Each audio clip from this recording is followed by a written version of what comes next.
What's up, guys, and welcome back to the channel. So today we will be doing some fender rolling,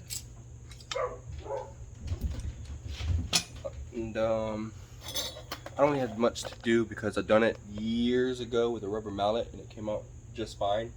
But I want to get just that little bit more of a pull through here and get just this spot here just a hair more, and then we're also going to do the other side and also raise this up just a hair. So let's get to it.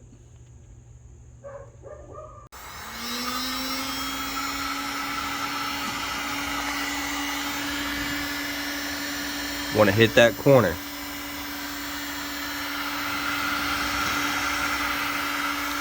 You don't want to cook the paint or the panel.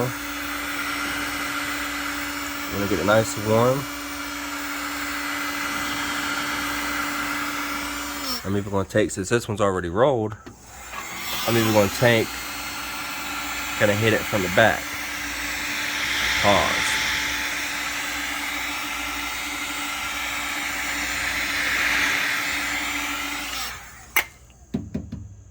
And so it's nice and warm. We already got a little bit of tension on this.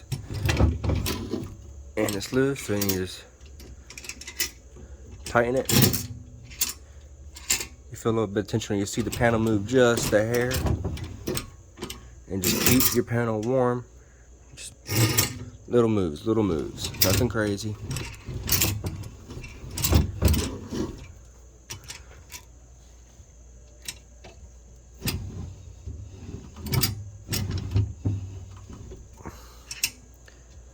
And I wish I could get a little bit more angle on this. I think what I'm going to do is I'm going to notch that out so this will come down a little bit further, that I can get a little bit more angle on it.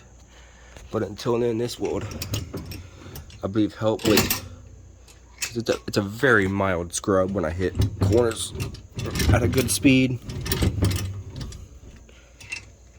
And also, I didn't mention this, clean out behind this very, very well. You have stuff start poking out through here, and it just will not look good at all.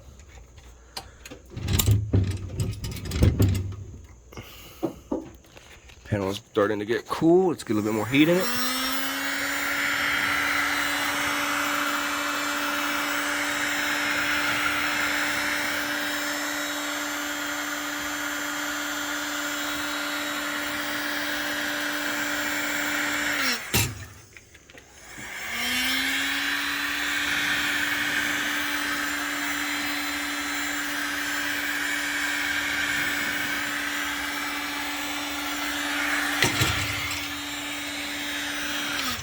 And for the most part, you just need to kind of do that area. And this area here, you can just take with the mallet if you want and just slightly tap that little angle into it.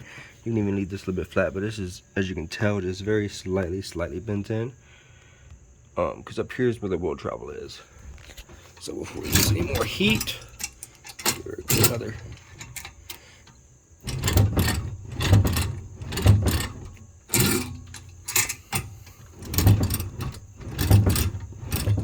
And I believe that's good. Now, I still got plenty of heat in the panel, so I'm kind of let this heat rub out a little bit. You know, as that heat kind of goes out, here we go. See, it even gets a little bit harder to move. That's good. I just want to make sure it will hold that shape. So that's pretty much it. That's how you don't get a bacon fender. Oh yeah, this paint, I need to clean this thing off. It's dirty. Same thing with this. Need to straighten it back out. I really need to pull them off. I'm going to paint them black. But all in due time. About time to do some trailing arm bushings. I do have some actually sitting on that shelf. They're white line, so we'll get to that eventually. I also think it's time for a new set of coilovers. Something I can kind of add more preload to this. Sorry about that. Something I can add more preload to the screen or to spring, and still lower it. If that makes any sense. These are the Street Bases teens, older. They ride great, don't get me wrong, but I do want something a little bit stiffer. And I could also just change out the spring with a different teen spring and be okay, I would assume. But I guess that's it for this fender rolling video. I'm about to put the wheel on. Tires still look nice and good. Got the stand there that for some reason I'm not using, but yeah, it's very easy to do the fender roller method. The rubber mallet works, but you can get it just a lot more closer with the fender roller, and I can even fold it in a little bit more than that, but I feel like that's pretty good. That's real close. I can't put the tip of my finger in any of that. So also I'm about to double tighten this ring here. Also tightened the spring up and raised it just a hair on each side.